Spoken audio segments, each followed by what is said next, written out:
네, 안녕하세요. 네, 네. 이제 2층도 그렇고 이제 여기도 그렇고 이제 다들 이제 표정을 보니 많이 어려웠다라는 느낌이 좀 들기는 들어요. 네. 물론 이제 쉽지는 않았을 거라고 생각이 들고요. 이제 이렇게 오늘 이제 한번 해보셨으니까 앞으로도 이렇게 계속 이런 이제 지옥 같은 일들이 계속 이렇게 발생하겠구나 이렇게 쭉 생각을 하시면서 이제 따라오시면 될 것 같고요. 그리고 이제 항상 말씀을 드리는 건데 엄청 어렵기 때문에 그러니까 이제 실제 시험장 가시면 너무 쉽게 나왔다. 이게 다 너무 잘 쓰는 거 아니야? 이런 정도로 이제 그리고 이제 뭐 시험장 가셨을 때 와 이렇게 논점이 정말 20점에 하나밖에 안 주어지는구나. 나는 한 두세 개씩 준비하고 갔는데 약간 이런 식으로 좀 어느 정도 이제 대비라든지 이제 어떤 이런 자신감 이런 것들이 많이 차오르지 않을까라는 좀 생각이 들고요. 그래서 좀 끝까지 다 따라오시면 좋겠고 가장 마지막에는 저희가 이제 기본적으로 이제 뭐 어떤 이제 논점들을 했고 어떤 논점들이 하지 않았다라는 것도 나중에는 맨 마지막엔 다 보여드릴 거고요.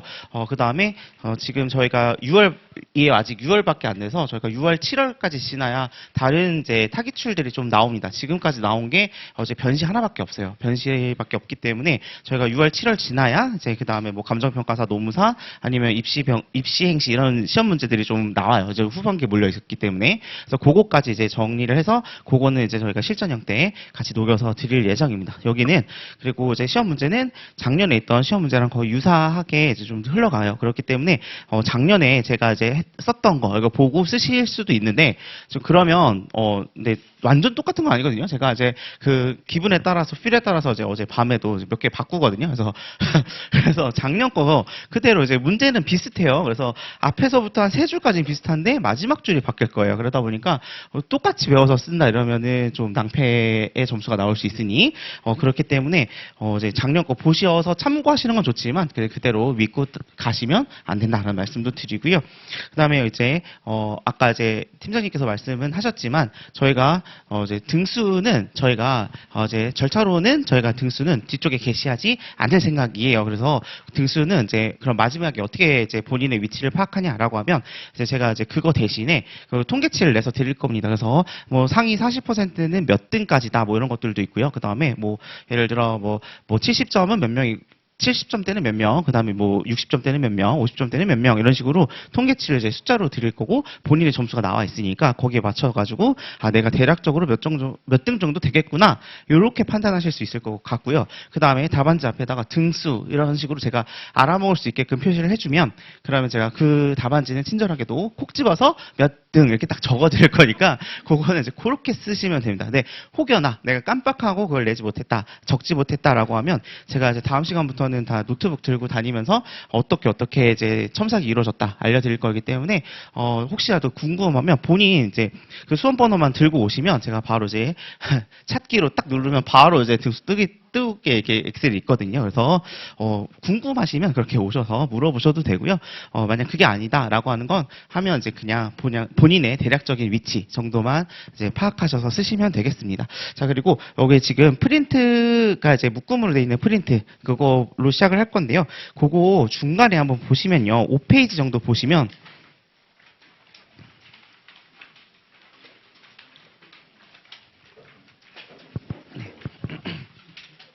자, 거기 첨삭 포인트 밑에 보시면 첨삭 항목이다라고 해가지고 표로 그려놓은 게 있을 겁니다. 자, 이게 제가 원래 쓰는 이제 그 툴이에요. 그래서 혹시라도 내가 오늘 마음이 너무 적적해서 내지 못했다라고 하면 자가 채점할 수 있게 이렇게 표를 만들어 넣어드렸으니 이 표에 맞추셔가지고 점수를 계산하시면 됩니다. 그래서 예를 들면 행정 절차 위에서부터 뭐 네 번째 칸에 보면 행정절차법이 원칙적으로 적용된다는 점을 적었냐 안 적었냐 이런 거 있죠. 자, 이런 거에 따라서 1점이 부여되거나 1점이 부여되지 않습니다. 그래서 이런 식으로 내가 어떤 점수가 이제 점수를 받았고 어떤 점수를 받지 못했고 이런 것들을 적으시면 될 거 이렇게 체크하셔가지고 이제 본인이 자가 채점을 하시면 될 것 같고요. 자, 여기 쭉 다 더하면 보통 기본적으로 40점은 40점이 됩니다. 근데 이게 저희가 실제 산업인력공단에서 이런 식으로 키워드를 이렇게 채점을 하면서 점수를 이제 세요. 그러면 기본적으로 보통 이제 사람들이 뭐 A라고 하는 사람, B라고 하는 사람, C라고 하는 사람, D라는 사람이 이렇게 있겠죠. 자, 이렇게 채점을 하다 보면 저희도 항상 해보면 얘는 10점, 얘는 12점, 얘는 13점, 얘는 15점 이렇습니다. 그러면 이제 4명이 시험을 봤는데 아무도 숟가락을 넘지 못해요. 그러면 이 사람들을 올해는 한 명도 못 뽑습니다. 이럴 수는 없잖아요. 그러다 보니까 이거를 조정 점수라고 해서 이제 점수를 좀 조정해서 올립니다. 예를 들면 이제 통계치에 맞춰가지고 우리 올해는 한 60점 정도를 세팅할 거다라고 한다면 뭐 얘는 70점으로 올리고요. 그 다음에 얘는 뭐 65점, 그 다음에 얘는 40점, 뭐 얘는 28점 이런 식으로 이제 조정 점수라고 해서 그 안에 있는 가중치를 좀 바꾸면 조정 점수가 바뀝니다. 근데 순서가 바뀌지 않는 선에서 조정 점수를 주는 개념이라고 생각을 하시면 돼서 여러분들이 발표해서 보는 점수는 한 요 정도의 점수다라고 생각하시면 될 것 같아서 상대 평가에 따른 점수다 이렇게 보시면 될 것 같아요. 그래서 근데 요걸 이렇게 드리면 여러분들이 내가 어떤 것들이 키워드가 빠져서 내 점수가 몇 점이지 이런 것들이 좀 판단이 안 되거든요. 그래서 여러분들한테 드릴 점수는 이제 보통 이제 산업인력공단 이렇게 해서 이렇게 이제 등수 매겨가지고 이렇게 발표하지만 여러분들에게 드릴 점수는 요 점수예요. 자, 그렇기 때문에 여러분들이 만약 첨삭을 해서 점수를 딱 받아봤는데 10점 이렇게 나는 분명 10쪽을 썼어. 근데 10점 이럴 수 있어요. 자, 봤는데 30점 이럴 수 있어요. 막 작년에 여기 앉아 계셨던 분들 막 울고 막 저한테 와가지고 막 매달 이러는데 저는 이제 그래도 항상 보여드려요. 자, 봐라. 40점을 넘는 사람이 100명 중 10명도 안 된다. 그러니까 본인은 지금 상위권에 있다. 이렇게 말씀 항상 드리거든요. 그래서 이게 이 점수는 이제 여러분들 공부에는 도움이 안 되는 점수이기 때문에 이거는 그냥 안 보여드리고 안 하고 자, 요 날것의 점수를 드리기 때문에 내 점수가 40점보다 떨어진다 하더라도 나는 올해 글렀나 보다. 나는 공부를 진짜 하루에 12시간씩 했는데 글렀나 보다. 이렇게 생각하시지 마시고 그냥 여러분들이 어떤 이제 기계적으로 채점을 할 때 몇 가지가 빠졌구나. 그냥 부족한 부분들을 어떻게 채워야겠다. 약간 이런 생각으로 그냥 접근해 주셨으면 좋겠고 그 점수에 너무 연연해하지 않으셨으면 좋겠습니다. 대신에 좀 연연해 하셨으면 하는 거는 내가 이제 적었을 때 그 내 상대적인 위치가 내가 많이 적었는데 점수화되지 못했다라고 하면 내가 이제 부연 설명이 많거나 아니면 어떤 이제 정확하게 적어야 되는 부분에 있어서 뭉개서 적는다든지 이런 본인들의 습관을 좀 고쳐 가시고요. 그 다음에 남들 이제 뭐 그 해의 어떤 모의고사가 이제 뭐 60점대가 많은데 나는 뭐 20점대, 30점대다라고 하면 그거는 이제 본인 생각에서 조금 채워가지고 이렇게 어떻게 좀 더 공부를 해서 좀 더 유효타를 많이 만들어야지 이런 생각을 좀 사용할 수 있게 좀 지표를 사용해 주셨으면 좋겠습니다. 네. 그리고 아시겠지만 문제가 공개 아까도 그때도 저 노란 바구니 안에 있는 게 저 그 문제예요. 그러다 보니까 문제를 가져가신 분들도 꽤 있잖아요. 그러다 보니까 이게 그 정확한 위치를 사실 판단하는 게 쉬운 건 아니에요. 그러니까 본인 스스로가 어느 정도의 요거를 그냥 채우자. 요런 거 유효타로 만들자. 요런 걸 좀 하시고 남들과 이제 뭐 경쟁 이런 거보다는 어차피 뭐 여기서 다 붙어도 200명 안 되니까요. 네. 그러니까 이제 여기 있는 사람 그냥 다 붙는다. 이렇게 생각을 하시면서 그냥 여기서 그냥 막 아둥바둥 이렇게 뭐 내가 너보다 잘했다. 이런 거 생각하지 말고 점수 연연해 하지 않으셨으면 좋겠어요. 네. 요 말은 제가 작년에도 한 매주 했지만 매주 울면서 와가지고 이거 안 되겠다. 큰일 났다. 힘들다. 막 이러셨는데 아무튼 그럴 필요는 없으시다. 이렇게 말씀을 드립니다. 자, 그럼 오늘 문제가 어려웠겠지만, 네, 어려운 문제를 한번 분석을 해보도록 하겠습니다. 자, 일단 1번 문제부터 보시면, 자, 저희가 요거는 이제 원래 기출 문제 특강을 할 때는 1번부터 4번까지 문제를 힐끗 보면서 어떤 것들은 목차가 어떻게 짜야지라고 하는 것들을 좀 연습을 하려고 했습니다. 근데 저희가 이렇게 사례형만 쭉 있을 때는 사실 논점을 중간중간 뽑는 게 쉽지가 않기 때문에 요거 이제 힐끗 보고 뭐 이렇게 뭐 해본다 이런 거는 사실 있을 수 없는 일이고요. 그냥 이제 1번부터 그냥 차근히 이제 보도록 할게요. 자, 1번부터 보시면 이제 문제 1번은 이제 밑에 물음부터 보시면 되겠습니다. 자, 물음을 보시면 행정절차법이 적용되지 않는다고 주장한다. 이 주장이 적법한지 검토하시오라고 되어 있고 10점이라고 되어 있습니다. 자, 그러면 결국은 행정절차법이 적용되겠냐 되지 않겠느냐가 이 문제에서의 포인트다라고 보시면 되겠고요. 자, 요 문제는 저희가 그때 말씀드렸지만 저희가 이제 9회 때 나왔던 제 1번 문제 그것과 동일한 유형으로 제가 만들어 드렸습니다. 그 문제에서는 저희가 이제 어떤 처분에 대해서 이제 처분서를 교부하지 않았는데 이제 이유 제시나 사전 통지를 하지 않았다는 점을 들어 행정절차법 위반이라고 주장한다. 이 주장의 타당성을 검토하시오라고 해서 이제 행정절차법에 대한 적용 범위를 10점으로 냈고요. 그 밑에 있는 게 이제 절차상하자의 독자적 위법성 논의로 30점 정도를 배점을 한 겁니다. 그래서 이것도 같이 맞춰서 저희도 10점, 30점 분량으로 냈던 거고요. 그래서 위에서부터 다시 논점을 한번 살펴보면 이제 갑은 육군 3, 4관 학교에서 입학한 사관생도로 비위 행위를 저질렀다라는 이유로 징계의 되었습니다. 그래서 육군 3사관 학교장으로부터 퇴학 처분을 받게 됩니다. 그래서 다음 물음에 답하시오라고 되어 있고요. 자, 여기 물음 1번 보시면 이제 육군 3사관 학교장은 행정절차법 시행령에 보시면 제2조 제8호에 학교, 연수원 등에서 교육, 훈련의 목적을 달성하기 위해서 학생, 연수생 등을 대상으로 하는 사항에 규정을 해서 자, 요거는 우리 행정절차법이 적용되지 않아요라고 규정을 하고 있다. 이런 점을 들어서 이제 행정절차법이 적용되지 않는다라고 육군 3사관 학교장이 일단 우선적으로 이제 질문을 했다.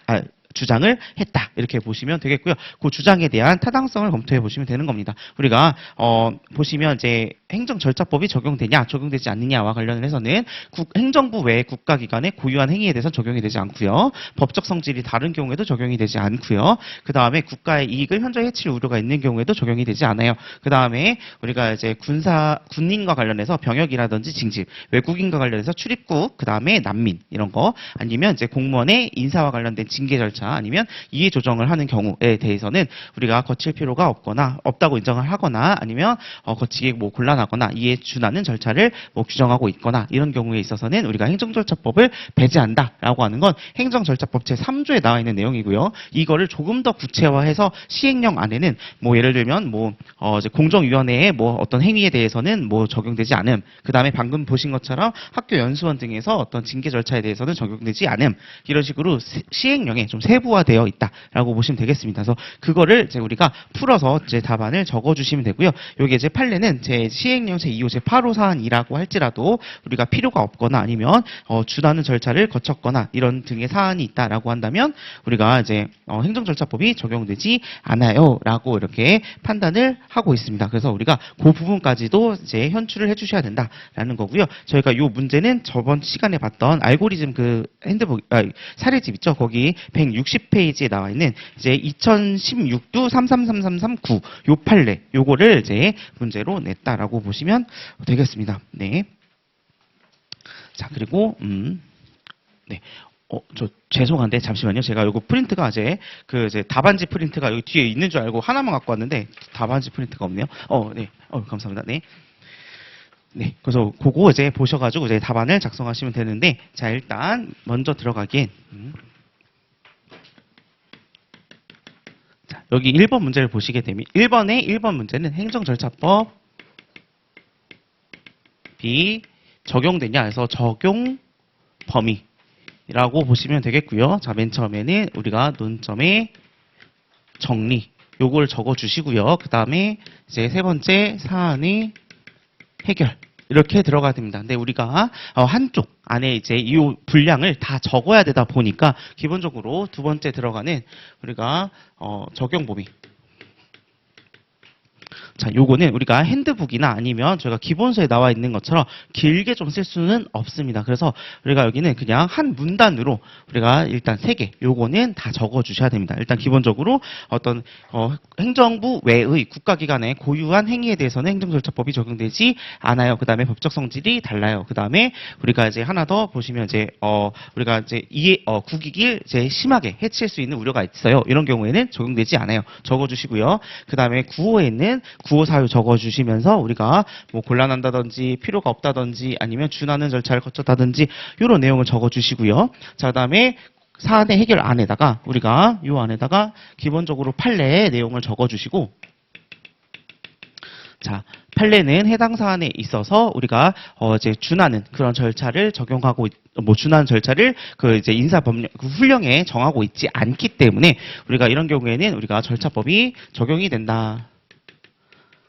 라고 하는 내용을 적어 주셔가지고 본인의 주장을 적으셔가지고 여기는 적용되지 않아요 라고 가주시면 되겠습니다. 자, 그런데 이 부분은 이제 이 사안 해결에다 녹이셔도 되고요. 요거를 따로 빼가지고 관련 판례라고 해서 적으셔도 됩니다. 근데 관련 판례로 적게 되면 목차가 총 4가지가 되다 보니까 그러면 좀 너무 이제 난잡해져요. 그러다 보니까 얘는 여기 사안 해결 안에 넣어가지고 판례는 이렇게 판단을 했고 나도 그렇게 판단을 하더라 정도로 이제 답안을 마무리해 주시면 되겠습니다. 만약 내가 내 생각이 판례 생각과 다르다라고 하면 본인의 생각을 먼저 적고요. 다만 판례는 이 사안에서 이렇게 판단을 했다. 라고 해서 판례 태도 이렇다라는 내용을 같이 적어주시면 이제 답안이 조금 더 풍부해집니다. 그런데 문제는 우리가 내가 이거는 적용이 된다라고 하다 보면 자 그럼 그 다음에 문제 2번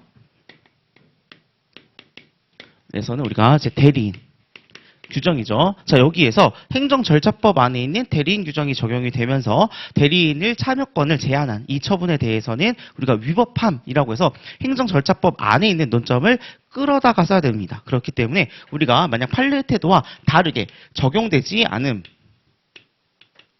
이라고 만약 가시게 된다면 자 그러면 우리가 행정절차법이 적용되지 않으면 그때도 말씀드렸지만 행정절차법이 적용되지 않으면 행정절차법 안에 있는 규정을 사용할 수가 없고 그 개별적인 법령 안에 들어가 있는 절차들만 적을 수 있어요. 그런데 우리가 그 훈령 안에 무슨 절차가 있는지 알 수가 없어요. 그렇기 때문에 그 다음 물음으로 이어져서 나가는 게 쉽지 않습니다. 그래서 이런 경우는 이제 내 본인의 생각이 판례 생각과 좀 다르다라고 하더라도 이제 문제 편의상 적용이 된다라는 쪽으로 해서 다음 논점으로 넘어가 주시면 될 것 같아요. 자, 여기도 마찬가지로 이제 논점의 정리 들어가시고요. 자, 마지막에는 우리가 사안의 해결이라고 들어가야 됩니다. 자, 그럼 절차법이 적용이 되었다라고 했으니까 절차법 안에 어떤 내용이 들어갔느냐 이런 것들을 좀 적어 주셔야겠죠. 일단 기본적으로 대리인과 관련된 규정이 들어가 주셔야 됩니다. 근데 우리가 뭐 기본서라든지 아니면 어떤 뭐 요약서 부분에 없는 부분이긴 한데 여기가 보시면 의, 취지 라고 하는 제가 목차를 하나 좀 설정을 해놨어요. 보시면 그 17페이지라고 되어 있는 이제 그 답안지 보시면 거기 보면 의 이렇게 해서 대리인이란 무엇이다 라는 점을 그냥 하나 정도 넣어줬습니다. 요거는 이제 여러분들이 처음 보는 목차일 것 같은데 이런 목차들은 이제 우리가 뭔가를 쓸 때 뭔가 좀 얘가 서론, 약간 의, 취지 이런 게 좀 들어가야 될 것 같은데 제 답안지나 아니면 제 요약서에 없는 경우들이 간혹 있어요. 이런 경우는 본인들이 조금 지어서라도 이렇게 앞에 구색을 맞춰주시면 조금 좀 1점, 0.5점 이렇게 좀 받을 수 있으니까 이렇게 좀 넣어주시면 좋을 것 같고요. 자, 그 다음에 여기서 제일 중요한 건 대리인의 선임입니다. 자, 우리가 대리인이라고 하는 거는 우리가 기본적으로 변호사 를 우리가 대리인으로 선임할 수 있는 자격을 주어주고 있습니다. 자, 이런 것들이 의의나 취지에서 생각을 해보면 자, 우리가 이제 그 행정 절차에 참여하는 그 당사자 등이 본인의 능력이 약간 이제 법적인 능력이 부족할 수가 있죠. 그리고 우리가 전공이 다 다르잖아요. 그러다 보니까 내가 어떤 기술이나 이런 건 뛰어날 수 있지만 법이나 어떤 이런 논리가 좀 부족할 수 있고 누군가의 도움을 받는 게 의지하는데 좀 더 좋지 않겠냐. 이래서 전문직이 있는 거잖아요. 자, 그러다 보니 그런 취지를 이제 그 당사자 등의 능력을 흠결을 어떤 좀 보완해주는 그런 것으로서 어떤 취지가 있다라고 좀 적으시게 된다면 그러면 우리가 이제 이 대리인을 선임을 해서 이 대리인의 도움을 받아야 되는 그 이유가 좀 이유에 대해서 좀 더 논리적으로 흘러갈 수 있게 되겠죠. 그래서 아무튼 여기 이제 변호사라는 부분이 들어가게 됩니다. 왜냐하면 이 사안에서는 변호인의 조력을 이제 받지 못하도록 했기 때문에 이 변호사가 우리는 이제 대리인으로서 선임이 되어서 그 당사자 등의 부족한 능력에 대해서 흠결을 보충해주는 역할을 하더라. 이렇게 좀 적어주시고요. 자, 여기 끝나고 나면 그럼 이제 대리인의 참여를 우리가 이제 막은 그 이유는 뭐냐라고 막았을 때 그 당의 처분이 어떻게 되느냐라고 해서 이제 처분의 이제 적법성, 위법성. 자, 요런 부분을 좀 넣어주시면 되겠습니다. 자, 우리가 그런데 판례에서는 뭐라고 이야기를 하고 있냐라고 하면 대법원은 우리가 당해 처분에 있어서 우리가 행정절차법 안에 대리인 규정을 두고 있고 이 대리인을 선임을 하지 못하게 했다. 대리인의 도움을 받지 못하게 했다라고 하면 이거는 행정절차에 있어서 본질적인 부분을 침해한 것이다. 라고 해서 보통 이를 이제 절차상 하자가 있다라고 판단을 하고 있습니다. 그리고 요거에 대한 하나의 근거로서 우리가 대리인은 모든 행위를 대리해서 할 수 있다. 끝맺는 행위는 전원의 동의라든지 아니면 동의를 받아야 되지만 그런 것이 아니다라고 한다면 우리가 대리인에 대한 이제 법률 관계 그래서 모든 행위를 할 수 있다라고 우리 행정절차법은 규정해 놓고 있지 않냐. 그렇기 때문에 그런 것들에 대한 참여를 제한하고 어떤 이제 그런 것들은 우리가 이제 절차상 하자로 볼 수가 있다. 이렇게 이제 판시를 하고 있고요. 이제 절차상 하자까지 나왔기 때문에 우리가 절차상 하자가 독자적으로 위법해지는지라고 해서 절도기 부분을 넣어주시면 되겠습니다. 여기도 그래서 문제점 2번 학살, 그 다음에 3번 판례, 그 다음에 4번 검토하신 다음에 마지막 사안의 해결을 적어주시면 되겠습니다. 그래서 논리적으로는 이렇게 흘러가야 되는 거고요. 만약 앞에서 행정절차법이 적용되지 않아요 라고 하면 대리인 규정을 적용할 수는 없을 것 같아요. 자, 그래서 만약 대리인 규정을 적용할 수 없다라고 한다면 우리가 만약에 써야 된다라고 하면 헌법상에 변호인의 조력을 받을 권리 등이 담겨져 있습니다. 근데 헌법상의 변호인의 조력을 받을 권리, 이거는 형사법상에서의 논의예요. 그러다 보니까 그런 논의가 이제 헌법상에 형사법적으로 있는데 이런 것들도 행정법에도 어느 정도 준용이 돼야 되는 것이 아니냐라고 하시면서 이제 답안을 마무리하실 수는 있지만 너무 이제 그러면 이제 글을 지어내서 가는 거고요. 우리가 알고 있는 개념에서 그리고 판례 내용과 논리대로 가져가신다라고 하면 행정절차법이 적용이 된다. 그리고 우리가 행정절차법 안에 규정 중에 대리인 규정을 살펴볼 거고 판례는 이거를 우리가 절차상 하자로 봤다라고 넣어주시면 이제 절도기 논의까지 적어서 마지막 결론까지 도달하실 수 있을 겁니다. 그래서 요거는 이제 그거를 이제 염두에 두고 만들었던 문제이고요. 그래서 우리가 이제 알고리즘 문제집으로 160쪽 잠깐 보시면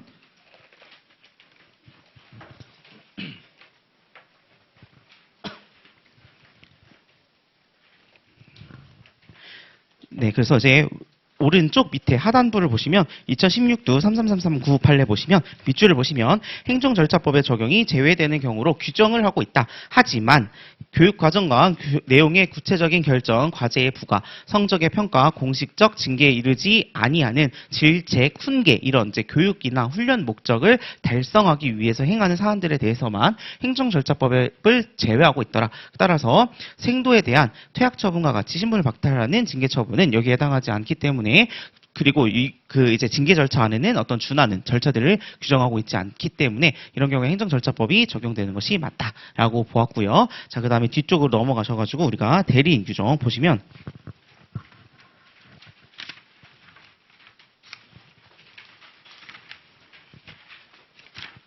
자, 대리인은 우리가 페이지로는 173페이지 나옵니다.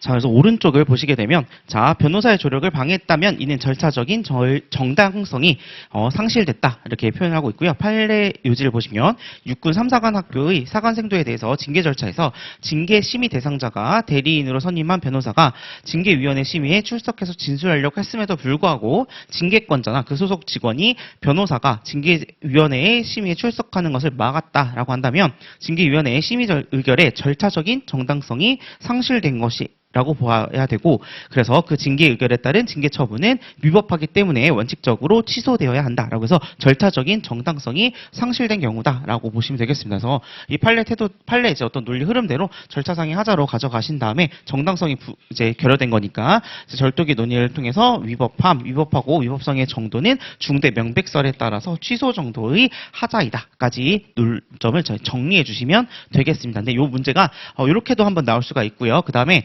만약에 문제를 살짝 비틀어가지고 그 뒤에 보시면 다만 징계 심의 대상자의 대리인이 관련된 행정 절차나 소송 절차에서 이미 실질적인 증거 조사를 하고 의견을 진술하는 절차를 다 거쳐가지고 징계 심의 대상자의 방어권 행사에 실질적으로 지장이 없었다라고 하는 특별한 사정이 인정된다라고 한다면 절차적인 어떤 이런 하자라든지 아니면 정당성이 부여되는 경우 이제 정당성이 이제 상실되는 그런 경우라고 볼 수는 없다라고 판례가 보고 있습니다. 따라서 여기 있는 문제를 살짝 비틀어가지고 얘가 지금 징계 절차에 대리인을 데려가지는 않았어요. 그런데 그 이전에 막 얘가 막 대리인이 뭐 무슨 뭐 편지도 보내고 뭐 등기도 보내고 막 주장도 하고 찾아가고 막 이래서 그 절차에서만 얘를 배제한 거다라고 한다면 이런 경우에는 변호사 조력을 받았다고 보는 거고요. 그런 경우에는 우리가 처분이 적법하다. 여기에서는 얘를 이제 대동시키진 않았다 하더라도 이미 대리 행위를 한 것이기 때문에 이 대해서는 절차상 하자가 존재하지 않는다. 이렇게 답이 나오게 되면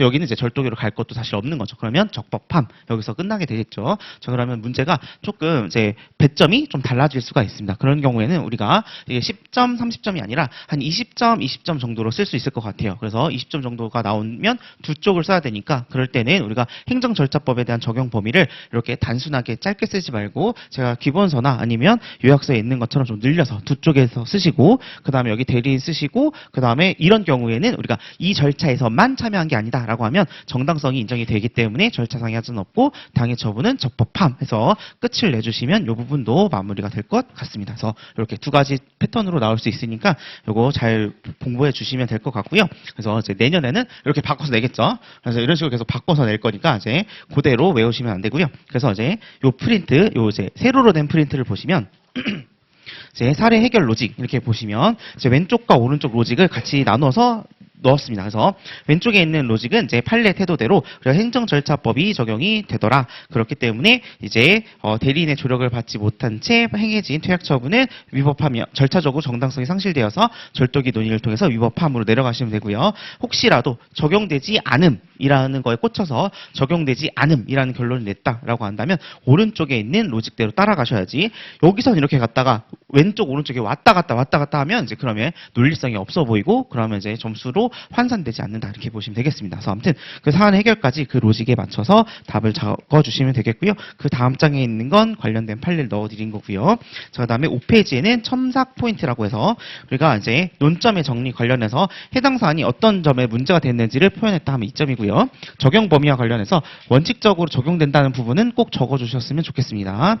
그래서 거기에 1점을 넣었고요. 그 다음에 우리가 안 되는 경우들 해서 총 5점의 배점을 분량을 두었어요. 그러니까 5점 분량만큼 이제 본인이 적용되지 않는 그런 일반론 부분을 적어주시고 마지막 사안 해결할 때 어떠한 점에 의해서 이런 경우는 적용이 됨, 적용이 되지 않음이라고 하는 근거와 주장을 적어주시면 2점 해서 총 10점의 배점이 될 겁니다. 자, 그다음 물음 2번은 이제 대리권의 참여권을 박탈했다라는 거에 대해서 논점의 정리에서는 두 가지가 현출돼야 됩니다. 하나는 대리인을 이제 참여권 행사를 제한한 것이 어떤 문제가 되냐. 그리고 이제 절차상 하자가 문제가 되면 그러면 절차상 하자의 독자적 위법성이로 이제 당해 처분이 위법하다라고 판단할 수 있겠느냐. 그래서 두 가지 논점을 같이 논점의 정리에 적어주시고요. 그 밑에 2번 보시면 대리인 선임 관련해서 우리가 의 취지 적어주셔야 되고요. 그 다음에 자격. 변호사니까 자격 관련돼서 적어주시는데 요거 한 4점 정도 제가 넣어놨습니다. 그 다음 변호사의 진술권을 박탈했다라고 하는 것이 판례는 우리 절차상의 정당성을 결여하는 것을 보고 있다라고 하는 판례 태도를 적고요. 그 다음에 나의 생각은 어떠하며 그 다음에 나의 근거는 어떠하다라는 걸 적어주는 것으로서 5점을 배점을 했습니다. 그 다음 기타 대리인에 관한 내용을 적었다라고 해서 좀 약간 풍부하게 좀 이것저것 같이 붙였다라고 하면 한 5점 정도 분량이 들어갈 겁니다. 자, 그 다음 마지막 절차상 하자의 독자적 위법성 논의가 한 11점 정도로 나오고요. 마지막 사안 해결은 이제 논점을 연결을 해서 잘 적었는지. 그래서 1번 물음과 2번 물음에 어떤 이제 배치되는 이제 논리적으로 배치되는 부분이 없는지까지 판단을 해서 2점 정도가 부여가 될 겁니다. 자, 이렇게까지 보시고요. 그리고 하나 또 아까 2층에서 말씀을 듣다가 알게 됐는데 이제 18쪽 보시면 이게 한 줄이 빠졌어요. 자, 이게 보시면 네. 요거 이제 가로로 된 거, 이거 18쪽에 보시면, 여기 보시면, 여기 보면, 여기 마지막 줄이 끊겼더라고요. 보면, 이제, 왼쪽에서, 이제 맨 밑에 쭉 보시면, 절차상 하자 독자적 위법성 11점, 밑에 문제점 1점에 절차적 적법성까지 하고 끝났잖아요. 그래서, 이 대립된다, 뭐 이렇게 적어주시면 됩니다. 이게 한 줄이 빠졌더라고요. 일부러 이제, 모자라서 이렇게 막 뺀 거, 이런 건 아니고요. 이제 정말 이제 넣었다가 빠진 거예요. 네. 네, 그래서 마지막 한 줄이 빠져서 그 정도는 이제 감안해서 봐주시면 되겠습니다. 자, 여기까지가 이제 문제 1번에 대한 내용이고요. 자, 잘 쓰셨으면 이제 점수가 높게 나올 거라고 생각이 듭니다. 자, 그 다음 2번 문제 보도록 하겠습니다. 2번 문제는 자, 마지막 줄 보시면 갑의 주장의 당부를 검토하시오라고 되어 있습니다. 자, 이렇게 갑의 주장의 당부를 검토하시오라고 하면 갑의 주장이 무엇인지를 먼저 살펴봐야 되고요. 자, 일단 을이 사전 약속을 위반했다. 그렇기 때문에 이러한 처분은 위법하다라고 주장했다는 겁니다. 자, 그래서 이거는 앞에서 보시면 사전 약속을 위반했다라고 했기 때문에 우리가 확약과 관련된 내용을 적어서 확약의 기속력을 적어야겠다라는 것이 이제 본 주장이다라고 보시면 되겠어요. 자, 쭉 앞에서부터 보면 A도 B군의 군수 을은 대형마트를 유치하기 위해서 대규모 점포를 개설 등록하면 법률상의 재량을 행사해서 일체 영업시간 제한이나 의무 휴업일 지정을 하지 않겠다라고 갑에게 약속을 했다라는 겁니다. 그런데 아시겠지만 우리가 지금도 이제 그 재래시장 이런 것 때문에 우리가 마트 영업시간 제한도 있고 의무적으로 휴일을 이제 지정을 해서 며칠 쉬게 해서 그날 이제 저희가 마트도 못 가고 그냥 집에 있다가 그런다고 좀 약간 재래시장을 활성화되는 건 아닌데 그래서 그날 그냥 집에서 쉬고 있다 그 다음날 몰아서 가고 그 전날 몰아서 가잖아요. 보통 그때 시즌에 나왔던 이제 내용입니다. 그래서 그런 식으로 이제 법률적으로 어떤 이제 시간상의 제한이 있다 보니까 이제 대규모 점포를 개설하지 않을 생각이었던 거예요. 자, 그런데 여기서 B군의 군수 을이 갑을 찾아가가지고 야, 너 땅도 넓고 그 땅 남아서 뭐하냐? 여기 그냥 대규모 점포를 만들어라라고 했더니 갑이 야, 그럼 뭐하냐? 내가 휴일들이 다 지정이 되게 되면 내가 이게 매출에 타격이 있는 거 아니냐? 나 못한다. 그랬더니 이제 을이 아니 내가 재량권을 행사해서 해줄 테니까 그냥 좀 해라.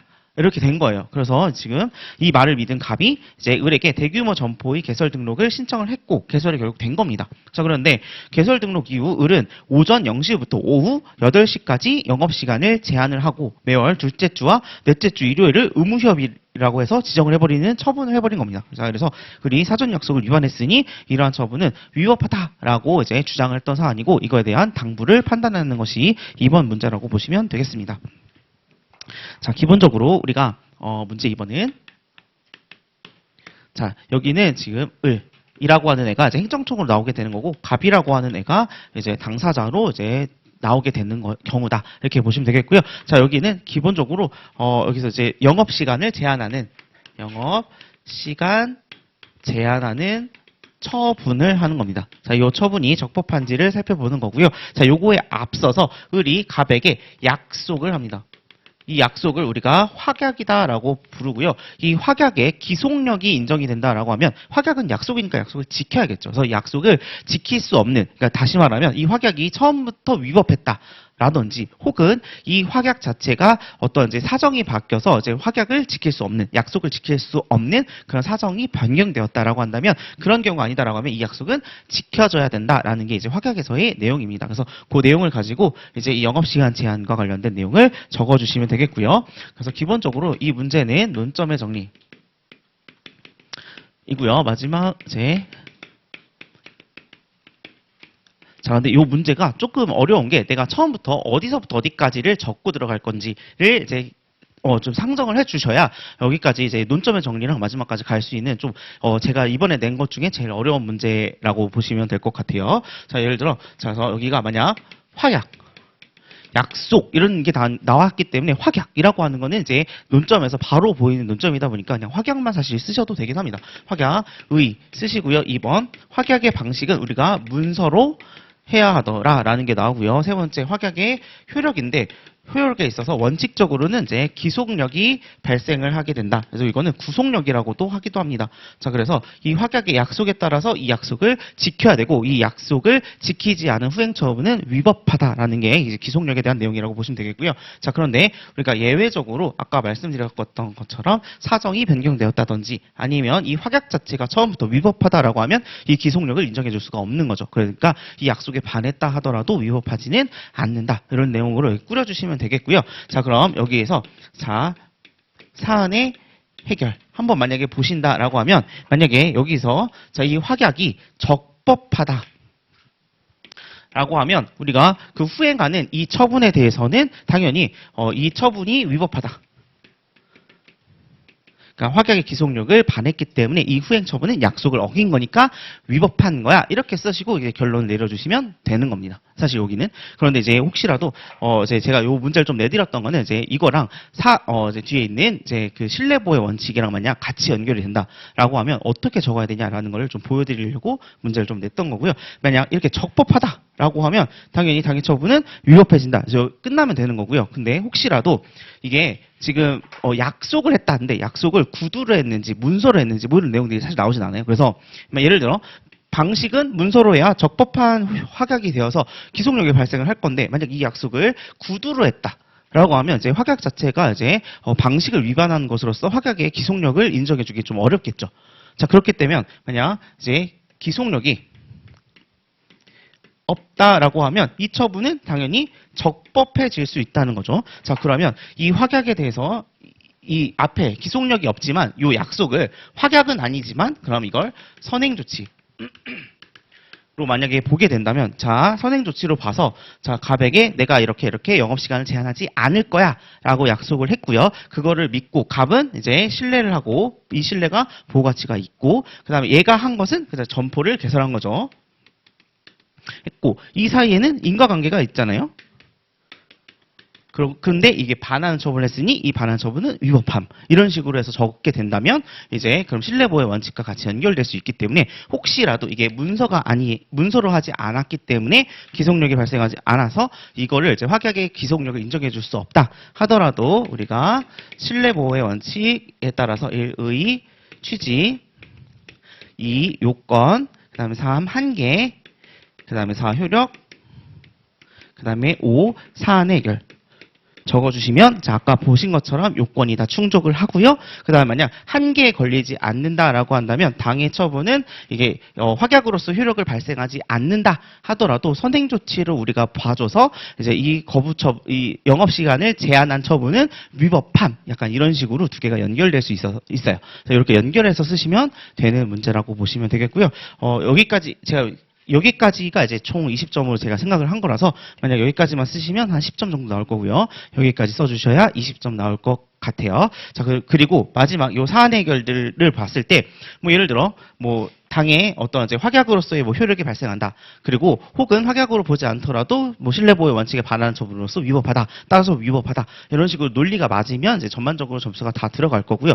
혹여나 만약에 이게 문서 이런 게 아니라 예를 들어 이게 법을 이제 약간 법에서 안 되는 거를 이 을이라고 하는 그 비군 군수가 해주겠다 이렇게 한 거니까 이걸 어떻게 보면 위법한 확약으로 해석할 수가 있어요. 위법한 확약으로 해석을 해서 기속력이 발생하지 않았다라고 한다면 당연히 신뢰보호의 원칙에 있었을 때 요건 중에서 보호가치 있는 신뢰라든지 아니면 이거를 공적 견해 표명으로 볼 수 있는지 혹은 아니면 뭐 한계와 관련을 해서도 뭐 이게 위법하게 말을 했기 때문에 어떤 한계에 걸려서 공익이 더 크기 때문에 신뢰보호의 원칙도 적용되지 않아 이런 식으로 어떤 논리가 다 연결되어 있기 때문에 연결되는 논리에 모순이 없어야 정상적인 점수를 드릴 거예요. 그래서 어렵겠지만 그래서 요거는 이제 이렇게 한번 해보셔라 라는 의미로 이제 말씀을 드린 거고 만약 어렵다라고 한다면 그냥 확약 하나만 넣고 끝내시던지 실제로 나왔을 때 아니면 만약 이런 것까지 생각이 났다면 그냥 확약으로서의 그 어떤 효력도 발생할 수 있고 그 다음에 뭐 신뢰보호의 원칙으로서의 효력이 발생할 수도 있어 이런 식으로 그냥 베이직하게 가셔도 문제는 없을 것 같아요. 그래서 이거는 한번 논리를 잘 생각을 해보셔라 라는 의미로 내드렸던 문제입니다. 자, 그래서 옆에 보시면 자, 그래서 보시면 이제 사안 해결 보시면 이제 확약의 구속력이 인정되면 그 확약에 반하는 행정처분 위법함 여기서 끝나면 되고요. 확약의 구속력이 만약에 부정된다라고 하면 위에 있는 요건 중에 뭐가 해당되지 않아서 신뢰보호 원칙에 반하지 않는 처분이 됐는지 아니면 요건에 해당하고 한계에 걸리지 않으면 그 밑에 있는 것처럼 신뢰보호 원칙에 반하는 처분으로 위법한 처분으로 해석할 수 있는지 요런 이제 대꾸들이 다 맞아주시면 정상적인 이제 논리적인 답안을 펼칠 수 있을 거예요. 그래서 다음 장 보시면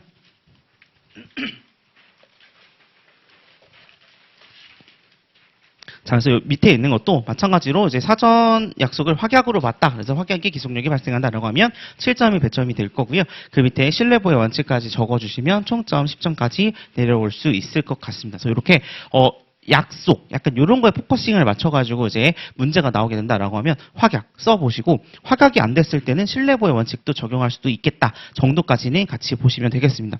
이 문제는 우리가 기본적으로 신뢰와 관련된 문제인데요. 약간 요 문제가 나왔을 때 기본적으로 푸는 로직이 맨 처음으로 검토해야 되는 건 이제 사전 결정이라고 있습니다. 그다음 두 번째가 이제 확약, 그다음 세 번째가 신뢰보호 원칙. 이고요. 사실 그 신뢰보호 원칙 다음에 보시면 여기 신뢰보호 원칙에 보면 한계가 있죠. 한계가 이제 공익과 제3자 이익 그리고 그 당사자의 신뢰를 비교 형량하는 거잖아요. 그래서 이 밑에 나오는 게 사실 그 다음에 검토하는 게 비례의 원칙. 그러니까 사실은 이렇게까지 검토하는 게 기본적인 사이즈 이렇게 보시면 되겠고요. 이 사전 결정은 뭐냐라고 하면 우리가 이제 건축법 같은 거에 보면 건축 허가를 받을 때 자, A, B, C, D 이렇게 네 가지 요건을 예를 들어 갖춰라.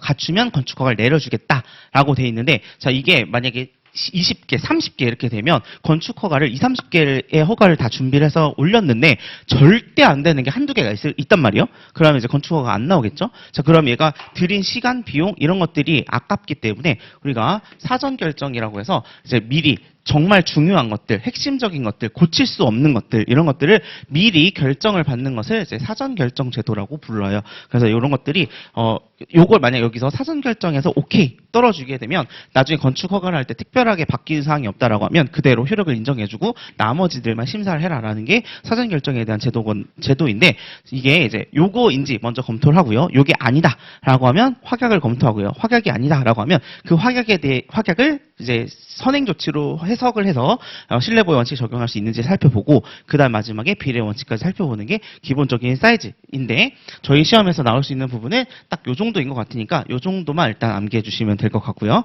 그다음에 행정사 실무법에서는 우리가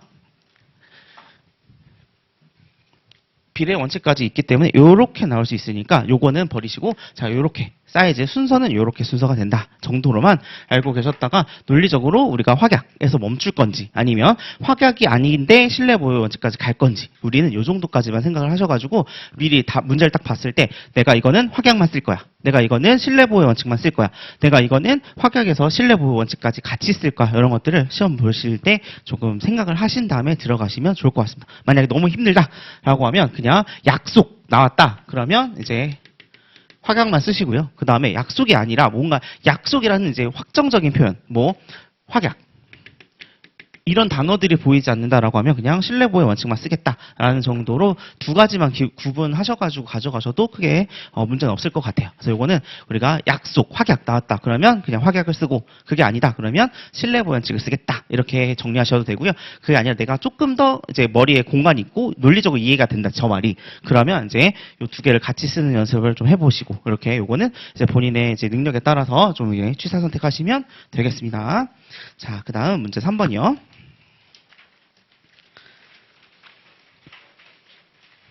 자, 문제 3번에 이제 마지막 줄 보시면 이제 행정절차법상의 행정응원의 절차와 법률 관계에 대해서 설명하시오라고 해서 이제 거의 약술형 느낌으로 문제를 넣었고요.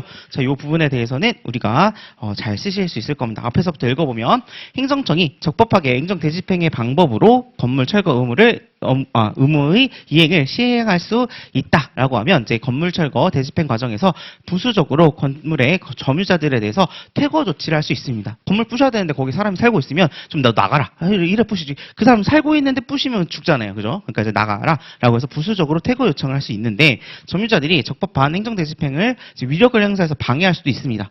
자, 이렇게 되면 위력에 의한 이제 공무집행 방해죄가 성립하게 됩니다. 자, 그래서 경찰과 직무집행법에 따르게 되면 이제 위험 발생 방지 조치 혹은 형법상의 공무집행 방해죄의 범행 혹은 현행범 체포의 차원에서 경찰의 도움을 가능하다. 그래서 이런 경우에 우리가 행정응원을 요청하고 그 행정응원을 해주면서 이제 도와주면서 이 사람의 퇴거를 도울 수 있다라는 게 이제 행정응원이고요. 자, 그 내용을 이제 꾸린 거고 그래서 요거를 행정응원에 대한 절차 그리고 법률 관계를 설명하시면서 사안을 이제 해결해 주시면 되겠습니다. 그래서 뒤에 있는 문제 요거 이제 로직보다도 바로 이제 답안지 보시면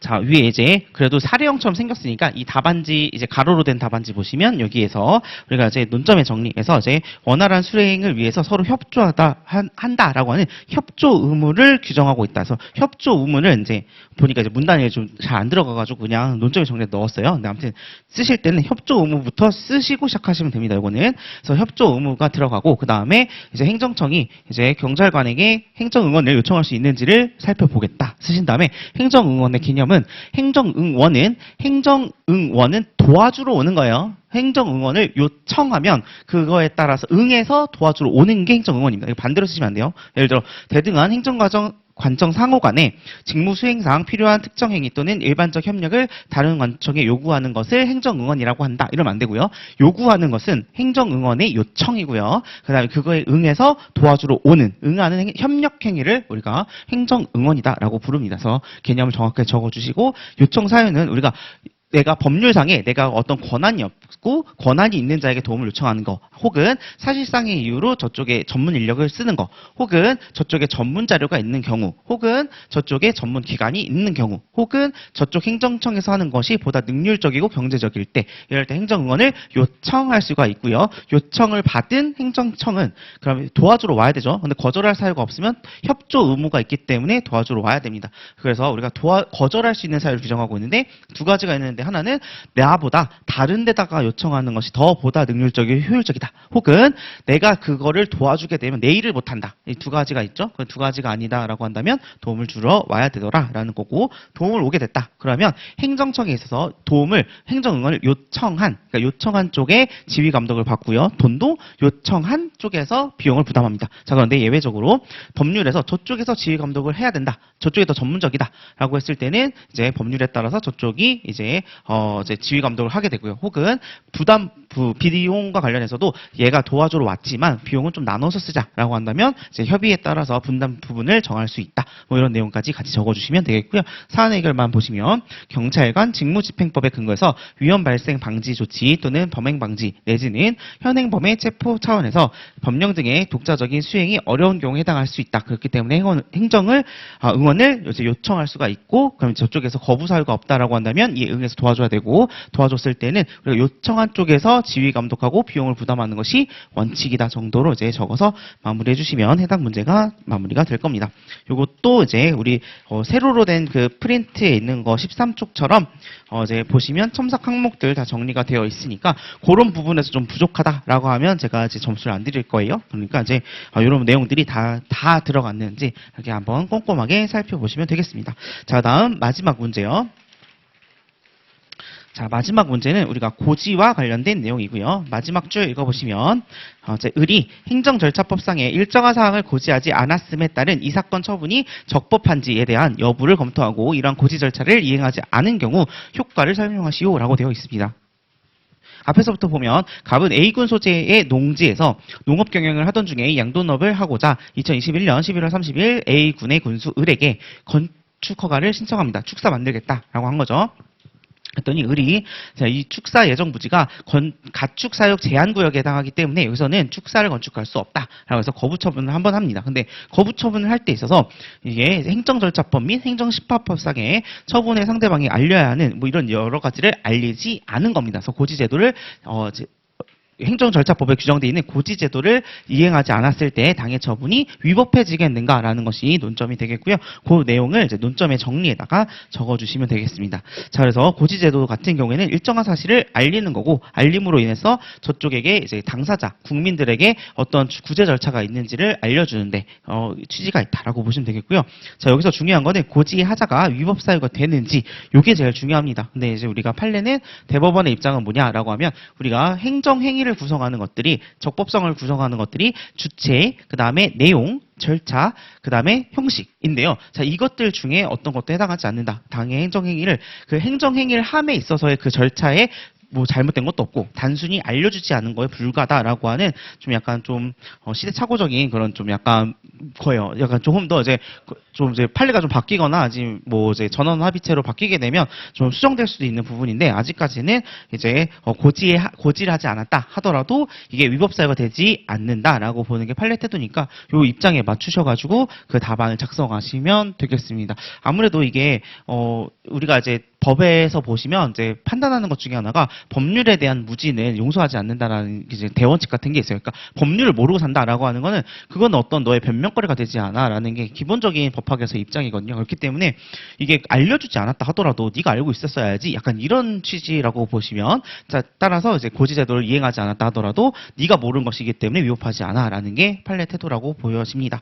자, 그래서 여기까지 쓰시고요. 그 다음에 오고지 불고지 효과 3개 쓰시고, 그 다음에 이는 행정심판법 에만 있고 소송법에는 규정되지 않음까지 쓰셔 하셔가지고 결론을 내려주시면 되겠습니다. 요게 저 뒷부분 이제 효과 관련된 부분 행정사 실무법이랑 좀 겹치는 내용인 걸로 알고 있어요. 거기에 있는 내용이 있는데 둘 중에 하나로 외우시면 될 것 같아요. 그러니까 굳이 뭐 절차법에서는 이렇게 쓰고 그 다음에 심법은 저렇게 써야지 하지 말고 두 개 그냥 합쳐서 그냥 하나로 외우시면 되겠고요. 요걸 좀 내드린 이유는 아무래도 이게 절차론 선생님이 이거 몰라요. 여기가 이게 그게 그 범위인지 이 범위인지 잘 몰라요. 근데 어쨌거나 고지라고 하는 제도 자체는 행정 절차법에 들어가 있기 때문에 그 행정 절차법 시험 범위라고 생각할 수 있단 말이죠. 그렇기 때문에 이게 범위를 넘어서 출제한 게 아니라 그러니까 출제하는 입장에서는 잘 모를 수 있기 때문에 여기서도 대비를 해놔야 된다. 그리고 약간 과목 간에 경계를 두지 말고 좀 이렇게 유연하게 좀 생각을 해주시면 될 것 같아요. 그래서 신뢰보의 원칙도 두 군데서 다 한번 나왔잖아요. 마찬가지라고 좀 생각해 주시면 좋을 것 같습니다. 자, 여기까지가 제가 준비한 부분이고 여기 이제 첨삭표에 맞춰가지고 기계적으로 1점, 2점, 3점 이렇게 다 채점해서 드릴 거고요. 자, 거기에 나오는 점수에 따라서 너무 이제 낙심하지 않으셨으면 좋겠습니다. 자, 일단 10분 정도만 쉬고 저희 진도 다시 나갈게요.